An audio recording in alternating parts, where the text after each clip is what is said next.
Porque a família de Ayrton Senna não gosta de Galisteu. Relembre história de amor. Antes do vídeo começar, se inscreva no canal para não perder notícias como esta. Então, sem mais demora, vamos para o vídeo.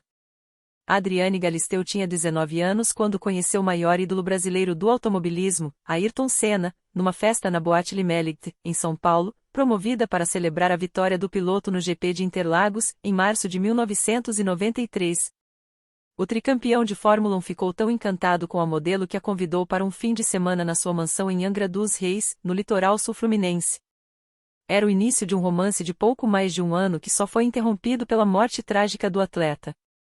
Entretanto, a série A Senna, que estreou na plataforma Netflix, praticamente ignora a importância da modelo na vida do piloto. Interpretada pela atriz Julia Fiotti, a Adriane do seriado aparece durante pouco tempo em um dos 6 episódios. Nas redes sociais e na imprensa, não faltam críticas ao que vem sendo considerado um apagamento da história de amor entre os dois. As vidas de ambos ficaram entrelaçadas depois daquele encontro na casa noturna paulistana, em 1993. Um dia depois de voltar de Angra, a modelo até tentou retomar a vida normal. Ela participou de uma ação promocional da agência Elite, do empresário americano John Casablancas, e ficou em um sinal da Avenida Paulista distribuindo chocolates de Páscoa para motoristas. Hoje uma apresentadora de TV famosa, a então jovem manequim não passaria despercebida pela imprensa. Foram dias gostosos e descontraídos, mas somos só amigos, desconversou Adriane quando foi abordada por um repórter do Globo, perto do Museu de Arte de São Paulo, MASP. Tinha mais conhecidos do Ayrton na casa, e outras modelos que foram comigo. Não houve nada entre a gente. Alguns dias depois, Senna venceu o GP da Europa, no Reino Unido, de forma brilhante. Nitidamente inspirado, o brasileiro largou no 4º lugar e, logo, caiu para a 5ª posição. Mas, debaixo de chuva, ele reagiu logo e completou a primeira volta já na primeira colocação, deixando para trás rivais como Alain Prost e Michael Schumacher. Aquela foi considerada a melhor primeira volta da história. No retorno ao Brasil, o piloto foi visto de novo com Galisteu, em São Paulo. A partir de então, eles não se desgrudaram mais. A modelo acompanhava o namorado em provas internacionais, eventos sociais e até durante entrevistas. Autor do livro Uma Estrela Chamada Senna, o jornalista Lemir Martins disse, num documentário da BBC, que Galisteu foi o grande amor de Senna e poderia ter sido mãe de seus filhos, não fosse o acidente que matou o atleta, no GP de Imola, na Itália. No dia da tragédia, 1º de maio de 1994, a modelo estava no Algarve, em Portugal, onde encontraria o namorado depois da prova. Numa entrevista ao Globo, em Lisboa, 2 dias depois, ainda muito abalada, a Adriane descreveu sua reação ao assistir a colisão pela TV. Quando vi que ele não saiu do carro, fiquei apavorada, disse ela. A primeira coisa que ele fazia era se mandar do carro. Vi a cabeça dele meio caída e me deu um pânico tão grande que, na hora, percebi que ele tinha se machucado. A Adriane pretendia retornar ao Brasil junto com o corpo de Senna e queria estar com os pais dele, na fazenda. Porém, no velório, a namorada do piloto não ocupou o lugar de uma pessoa tão próxima dele ou da família. Segundo uma reportagem publicada pelo Globo no dia seguinte ao enterro, o carro de Adriane foi um dos últimos do longo comboio a entrar no cemitério do Morumbi, em São Paulo, enquanto o automóvel da apresentadora Xuxa, que namorara Senna de 1988 a 1989, foi o segundo. Chorando muito, Galisteu contou que os dois viviam um ótimo momento, que ela estava apaixonada e não tinha ideia do que iria fazer da vida. Estou vivendo um pesadelo. Há momentos em que estou forte, consciente de tudo, e outros em que estou totalmente fora de mim. E me vejo de repente sozinha, perdi meu namorado, desabafou. Eu queria voltar 2 dias no tempo e fazer alguma coisa para impedir tudo, acrescentou ela. Mas para mim ele era intocável, sempre saía bem dos acidentes.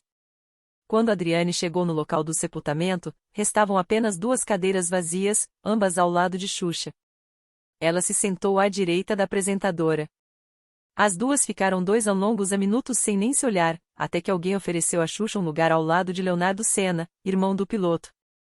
Depois, ainda segundo a reportagem, a apresentadora entrou no carro da família, acompanhada pela irmã de Ayrton, Viviane Senna, e foi embora com eles, enquanto Galisteu teve que caminhar até a saída do cemitério e embarcar em um ônibus reservado aos convidados. Para os jornalistas que cobriam o sepultamento do ídolo nacional, ficou a nítida impressão de que Adriane não receberá da família de Senna a consideração que o próprio tricampeão mundial vinha dispensando à namorada. 2 meses depois, Galisteu estava em Portugal trabalhando no livro de memórias que seria publicado naquele ano, com o título de A Caminho das Borboletas. Numa nova entrevista concedida ao Globo, publicada em 30 de julho de 1994, ela contou que ainda não havia absorvido a perda do namorado. Tinha engordado e voltado a fumar, fiquei descontrolada. Quando perguntada sobre o seu lugar no velório, a modelo mostrou que não guardava nenhum rancor da família Senna. Eu estava tão catatônica que só me dei conta da situação uma semana depois, quando comecei a ler os jornais e assistir à televisão. E não sabia se era um problema da imprensa ou um problema meu, disse ela. Para mim, foi tudo muito normal. Seria de estranhar se a Xuxa não aparecesse. Só achei que a posição dela foi um pouco duvidosa. Foi complicado para mim, para ela e para as pessoas, porque ninguém entendeu direito aquela situação. Na opinião de Adriane, a família aprovava o seu namoro com o piloto. A única coisa é que, com a morte, todo mundo ficou descontrolado. Depois de um mês fui ao cemitério, queria deitar naquele lugar onde ele está, ficar horas, chorar sem parar, procurar uma saída, comentou ela, sempre evitando entrar em polêmicas com os parentes de Senna. Com as perdas você aprende a ver as coisas com outros olhos. Ganhei uma Bíblia, passei a ler e a deixá-la na minha cabeceira.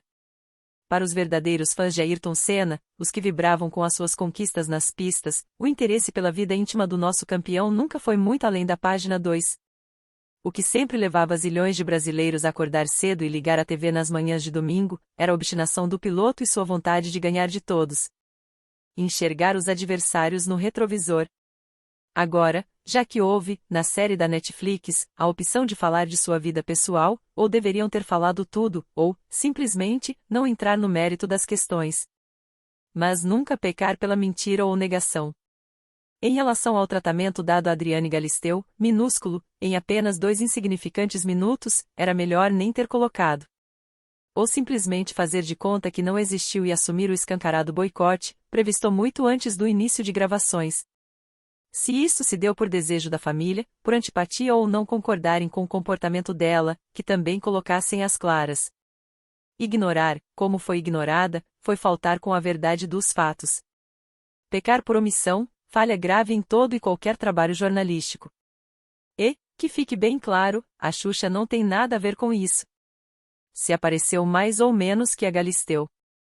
As comparações feitas nem vêm ao caso, mas, sim, o fato de um trabalho se vender como completo ou verdadeiro e não ser bem assim.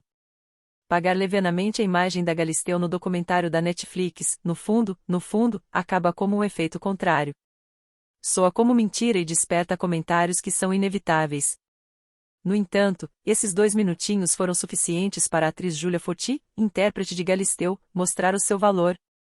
Ela afirma que aceitaria viver a personagem mesmo que a ela não falasse uma.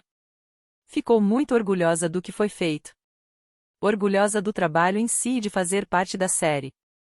Por hoje é tudo, então espero que tenha gostado do vídeo. Deixa o like se gostou, compartilha com seus amigos e inscreva-se no canal.